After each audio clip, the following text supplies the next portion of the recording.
Picture this. You get a call from a number you do not recognize. You pick up, and within 60 seconds, someone on the other end says, "Sir, if you do not pay this amount today, we are going to sue you." Your stomach drops.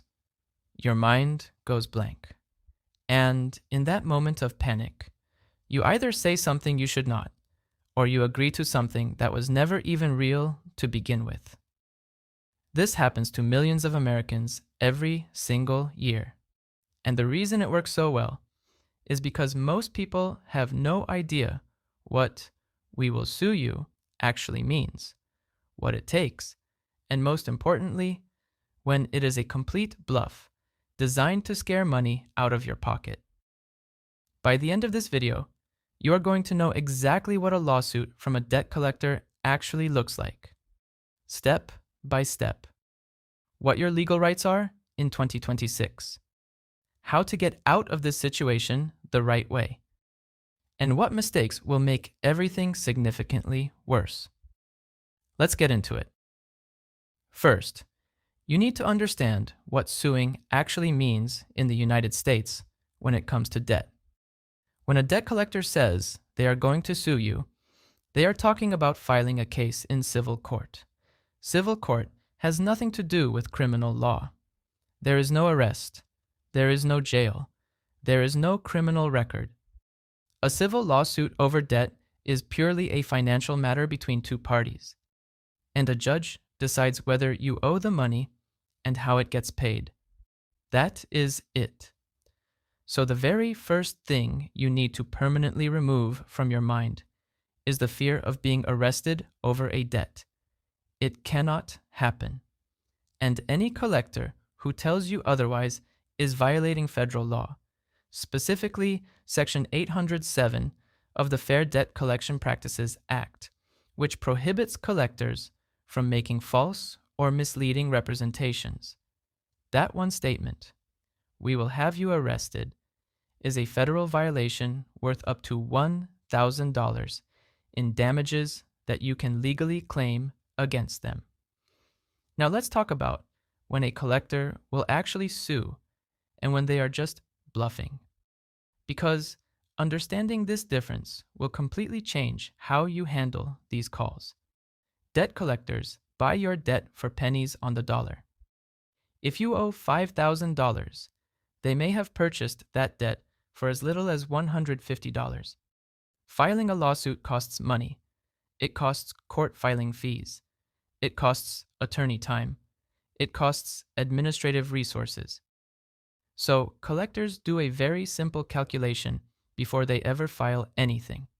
They ask, is the amount we can potentially recover worth more than what it costs us to file this case? For debts under $500, the answer is almost always no. Filing fees alone can eat into whatever they might recover. For debts between $500 and $1,000, they may file in small claims court, which is cheaper and faster.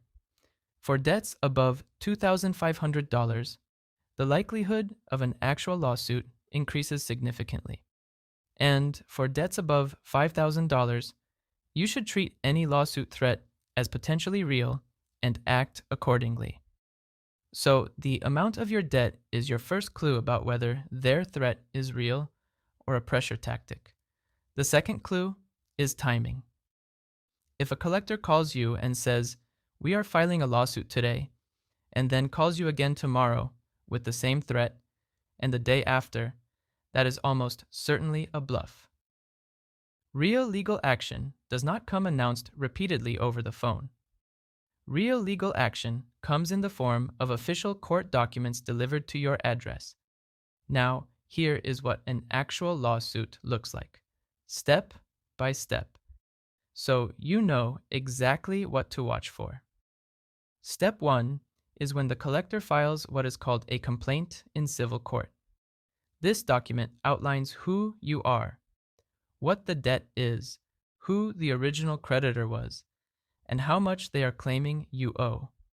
At this point, you do not know about it yet. It has just been filed with the court.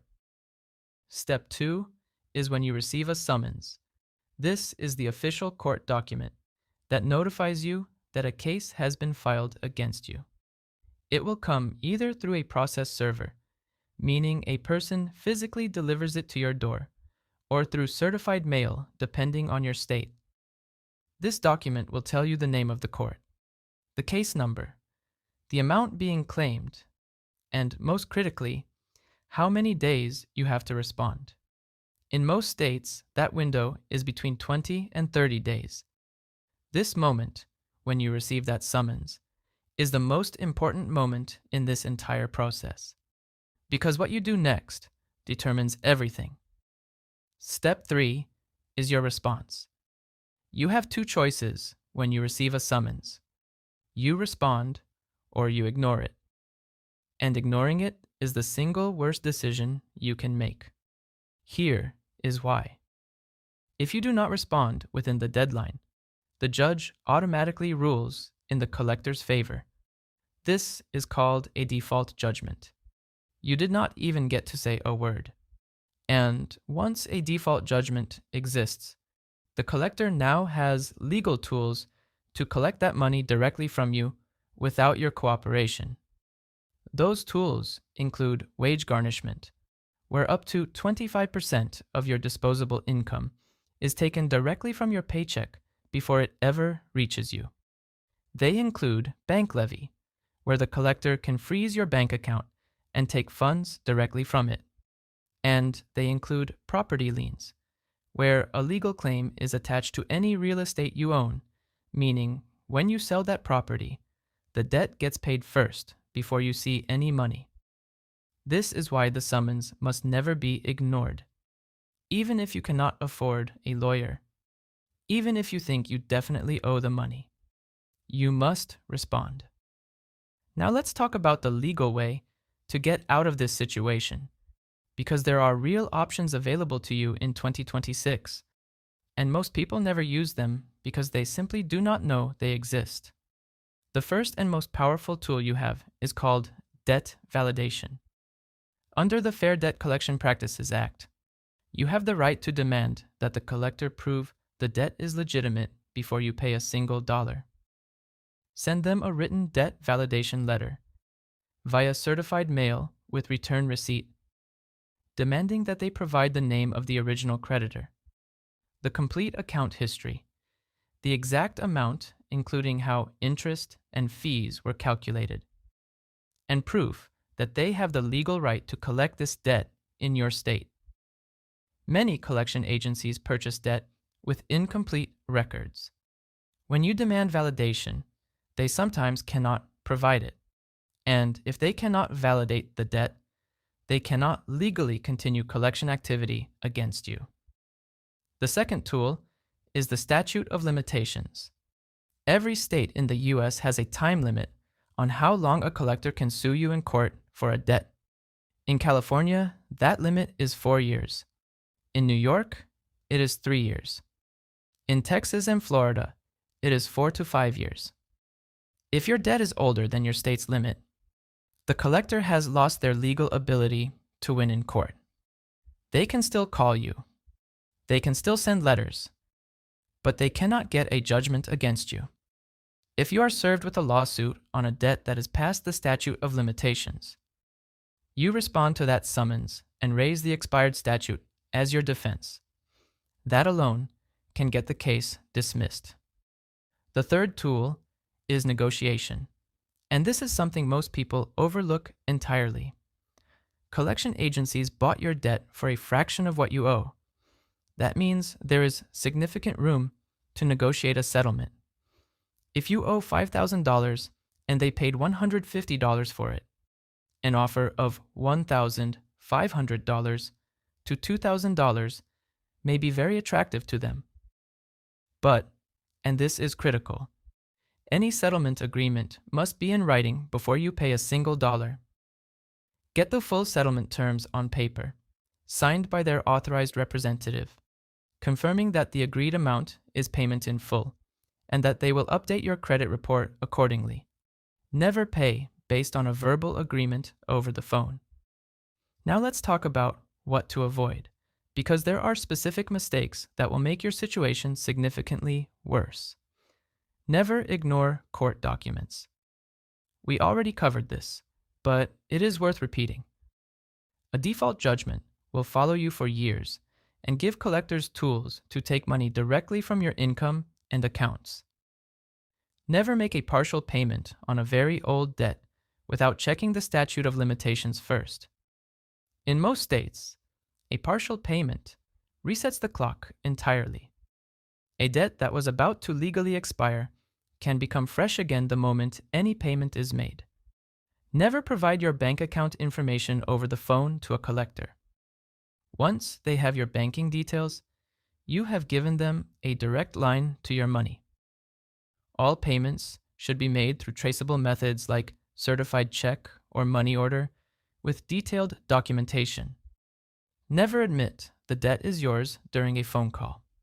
As we covered in our last video, verbal acknowledgement on a recorded line can restart the statute of limitations and strengthen their legal position significantly. And finally, never assume that because you cannot afford to pay, there is nothing you can do. There is always a legal response available to you. Organizations like the Legal Services Corporation, lawhelp.org, and your state's Bar Association referral service can connect you with free or low-cost legal help, specifically for debt collection cases.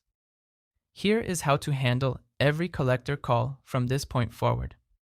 When they call, stay calm. Do not raise your voice. Do not make promises. Do not confirm the debt. Simply say, "Please send me written verification of this debt, including the original creditor and the full amount claimed." If they mention a lawsuit, say, "I understand. Please have your legal department send all communication in writing to my address." And then end the call. Every interaction documented. Every threat written down with the date and time. Every letter sent via certified mail with return receipt so you have proof. The collectors who call you are doing a job. That job involves applying maximum psychological pressure to get you to pay or say something as quickly as possible. They are not your enemy, but they are absolutely not on your side. The law is on your side. The FDCPA is on your side. And now, so is the information in this video. A lawsuit threat is either a pressure tactic or a real legal action. You now know exactly how to tell the difference and exactly what to do in either case. Do not panic. Do not ignore it. And do not say the words that hand them the advantage. If this video helped you understand your rights, subscribe right now. Because next week, I am covering what happens after a default judgment is already against you, and the legal steps you can take to fight it even after the court has ruled.